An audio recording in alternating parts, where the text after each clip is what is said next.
ओम नमो भगवते वासुदेवाय नमः। नमस्कार आप सभी हरि भक्तों को। आज हम आप सभी को सफला एकादशी व्रत की कथा सुनाने जा रहे हैं, जिसे युधिष्ठिर के पूछने पर श्री कृष्ण ने बताई थी। तो सुनाते हैं सफला एकादशी की व्रत कथा। युधिष्ठिर ने प्रश्न किया, हे मधुसूदन, पूछ कृष्ण एकादशी का क्या नाम है और उस दिन किस देवता की पूजा की जाती है, ये मुझे विस्तार से कहिए। भगवान श्री कृष्ण कहने लगे कि हे धर्मराज, एकादशी व्रत से मैं जितना प्रसन्न होता हूँ उतना अधिक दक्षिणा पाने वाले यज्ञ से भी प्रसन्न नहीं होता। अतः इसे अत्यंत भक्ति और श्रद्धा से युक्त होकर करे। हे राजन, अब द्वादशी युक्त पूष कृष्ण एकादशी का महात्म्य सुनो। इस एकादशी का नाम सफला एकादशी है। इस एकादशी को भगवान नारायण की पूजा की जाती है।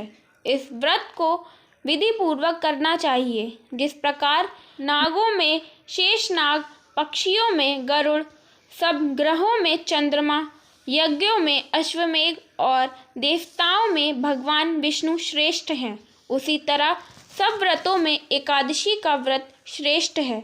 जो मनुष्य सदैव एकादशी का व्रत करते हैं वह मुझ को परम प्रिय हैं। इस सफला एकादशी के व्रत की विधि इस प्रकार है। ऋतु के अनुकूल फल, नारियल, नींबू, निवेद आदि 16 चीज़ों से भगवान नारायण का पूजन करें।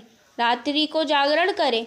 इस एकादशी के व्रत के समान यज्ञ, तीर्थ, दान, तप तथा और कई दूसरा व्रत नहीं है। 5000 वर्ष तप करने से जो फल मिलता है उससे भी अधिक सफला एकादशी का व्रत करने से मिलता है। हे राजन, अब आप इसकी कथा सुनिए। कथा। चंपावती नगरी में एक महिष्मान नाम का राजा राज्य करता था। उसके 4 पुत्र थे। उन सब में लुम्पक नाम का बड़ा पुत्र महापापी था। वह सदा पर स्त्री तथा वैश्यागमन में अपने पिता का धन नष्ट करता तथा देवता, ब्राह्मण और वैष्णवों की निंदा किया करता था।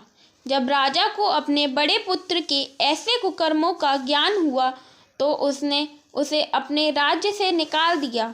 तब लुम्पक विचारने लगा कि अब मैं कहाँ जाऊँ, क्या करूँ। अंत में उसने चोरी करने का निश्चय किया। वह दिन को वन में रहता और रात को अपने पिता की नगरी में चोरी तथा अन्य कुकर्म भी करता। वह वन में रहकर पशु आदि मारकर खा जाता। राज्य कर्मचारी उसको इन कुकर्मों के कारण पकड़कर भी राजा के भय से छोड़ देते। उसी वन में एक अत्यंत प्राचीन विशाल पीपल का वृक्ष था, जो देवताओं के समान पूजा जाता था। उसी वृक्ष के नीचे लुम्पक रहता था।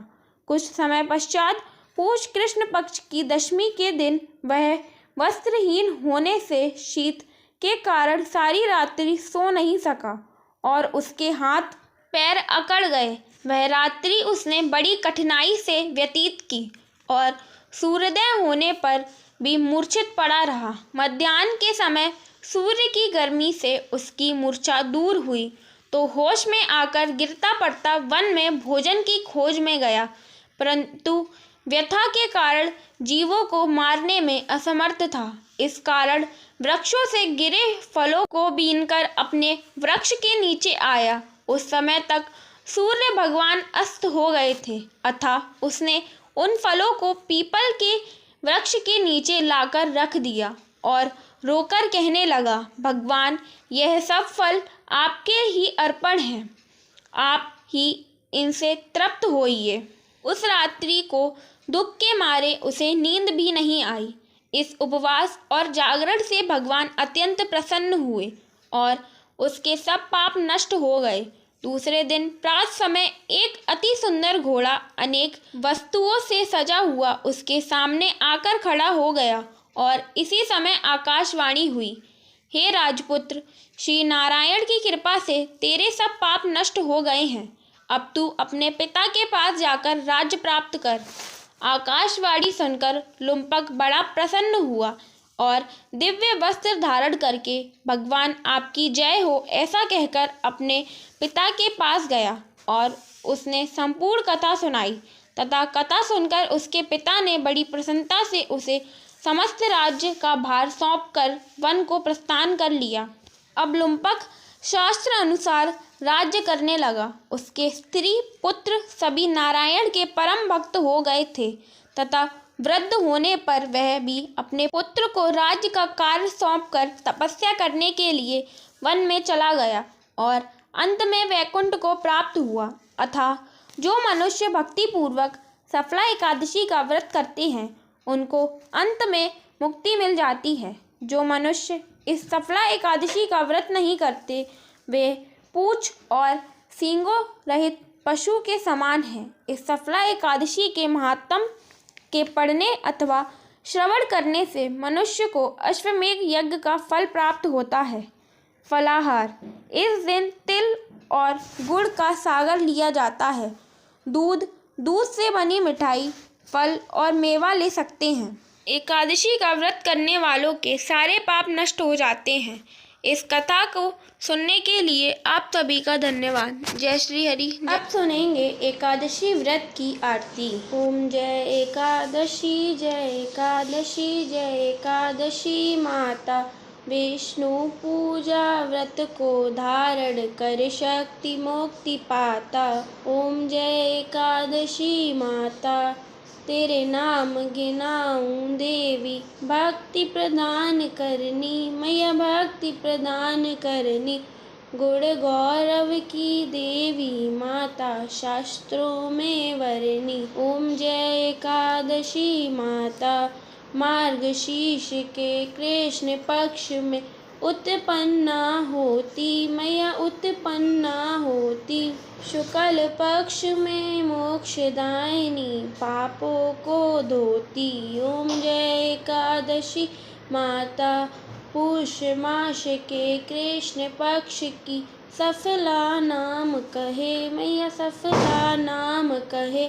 शुक्ल पक्ष में होए पुत्रदा, आनंद अधिक रहे। ओम जय एकादशी माता, नाम षट तिला माघ मास में कृष्ण पक्ष आवे मैया, कृष्ण पक्ष आवे। शुक्ल पक्ष में जया कहावे, विजय सदा पावे। ओम जय एकादशी माता, विजय फागुन कृष्ण पक्ष में शुक्ला आमल की मैया, शुक्ला आमल की। पाप मोक्षनी कृष्ण पक्ष में चैत्र मास बल की। ओम जय एकादशी माता, चैत्र शुक्ल में नाम कामदा, धन देने वाली मैया, धन देने वाली। नाम भरूथनी कृष्ण पक्ष में वैशाख महावाली। ओम जय एकादशी माता, शुक्ल पक्ष में होए मोहिनी, अपराजेठ कृष्ण पक्षी मैया, अपराजेठ कृष्ण पक्षी। नाम निर्जला सब सुख करनी, शुक्ल पक्ष रखी। ओम जय एकादशी माता, योगिनी नाम आषाढ़ में जानो, कृष्ण पक्ष वरनी मैया, कृष्ण पक्ष वरनी।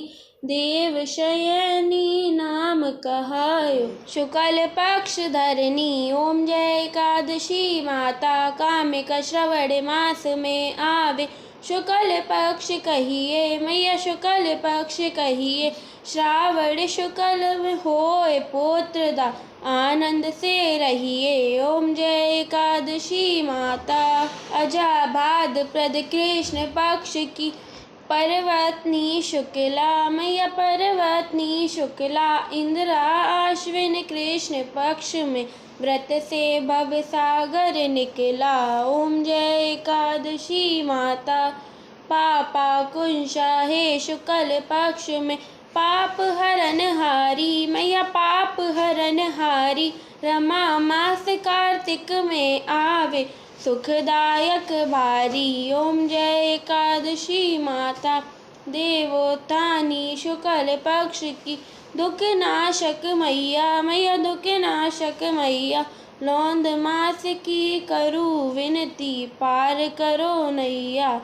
ओम जय एकादशी मैया, शुक्ल लौंद में होए पद्मिनी। दुख दारिद हरनी मैया, दुख दारिद हरनी।